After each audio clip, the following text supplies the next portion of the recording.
نعم، إنها تتميز بماض عريق، ولكن لا تحاول شراء الكثير بها اليوم. أموالكم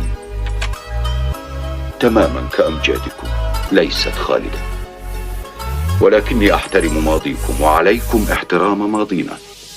نحن أيضا لنا تاريخ وعلوم، رياضيات وطب.